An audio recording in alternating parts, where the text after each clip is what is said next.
At this time, we're going to take questions from the audience. I'm going to ask the questioners and the responders to be brief and substantive. We must be out of this room, out on the sidewalk by 9 p.m. And we're going to hold to that. So I'm going to call on people in the order I see hands. This gentleman, number 1. This gentleman, number 2. The sister in the back, number 3. And the gentleman in the back, number 4. We've all spoken about public corruption and the need for transparency. I'm going to name 2 names, Andrew Cuomo and Sheldon Silver. It's been suggested that because Andrew Cuomo will have a huge amount of influence about who goes on the Democratic ticket with him, none of you will criticize him for the money that he has taken from Forest City Ratner, the developer of Atlantic Yards.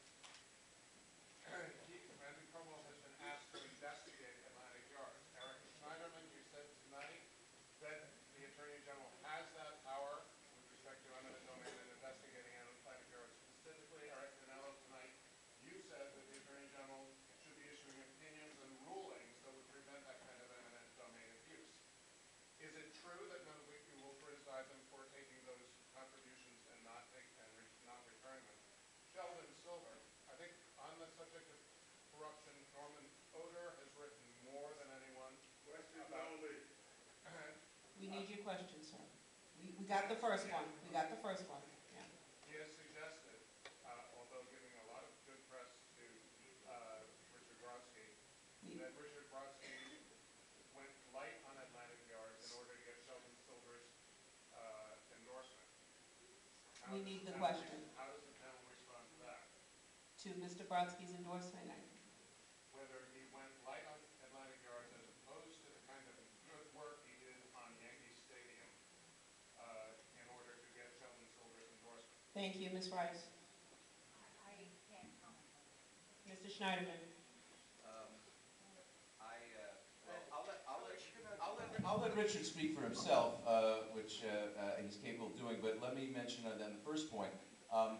Look, I've never shied away from criticizing people who are bigger and more powerful than I am, and I will continue to do so. Again, this does point up to the issue I've been fighting on since I was the president of Citizen Action, which is you got to get the money out of politics. Everybody, no one believes in unilateral disarmament, and if there are cases where there's an actual conflict of interest, we have to criticize it. But you know, until we have public financing of campaigns, this is going to be playing whack-a-mole, and that's not the way to do good public policy. Mr. Brodsky.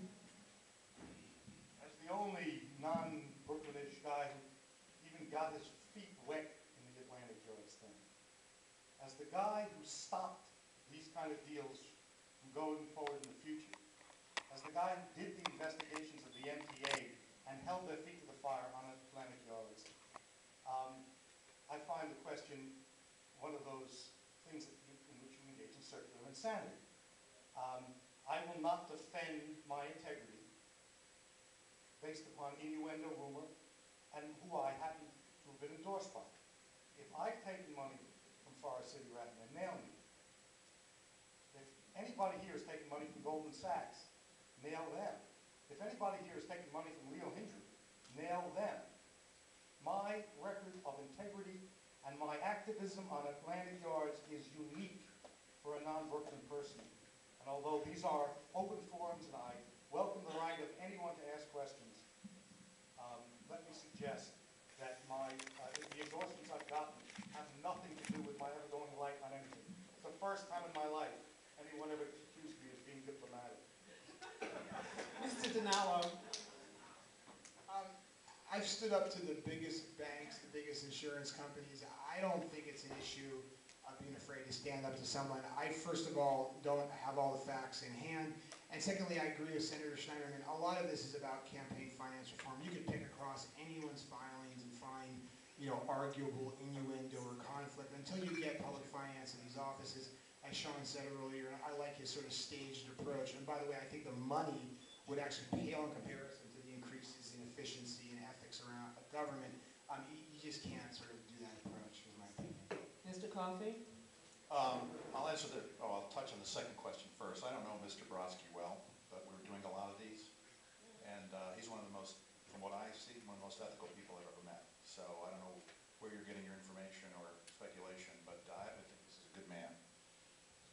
With regard to your first question, having been a prosecutor, there's just so much that the public doesn't know that the prosecutor knows, because they have subpoenas. And we don't, so I can't comment on whether Andrew's gone light or not. I'd be quite surprised. I'm certainly not abstaining from criticizing him because I have this feeling that he's done something wrong there. We just don't know what he knows. And I think I answered that question the same way when you asked me at a forum here in Brooklyn about 2 months ago, was that we don't know what Andrew knows. And I'll close with echoing what I said before and some of the folks here have said, which is we need to be more proactive in draining money out of politics. I happen to believe that it's almost as bad to have the perception of a conflict or as to have the actual conflict. And so we need to start somewhere. Part of the reason I'm running is because I don't think people trust their government anymore, and that's really dangerous. And so one way to do that is to drain money out of politics. I would start with the 2 offices in 2014, the office with the audit power, which is very important, the comptroller, and the office with subpoena power, the attorney general. Let's start there. Let's go the extra mile. Let's do all this other campaign finance. And if I can end with the following, I do think we're going to see change in Albany. We are, because you're going to make it happen. Every attorney general candidate is going to talk about reform. Andrew Cuomo is going to talk about reform. And every legislator who's running for re-election and everyone's running to replace them is going to talk about reform. And they're going to have to answer, where are you on reform? And what's going to happen? You're going to have the best chance in a generation for reform in Albany because everyone's going to have to commit to it. So let's not just shrug our shoulders and say Albany will never change. That's not an option. We have to do something different. Thank you.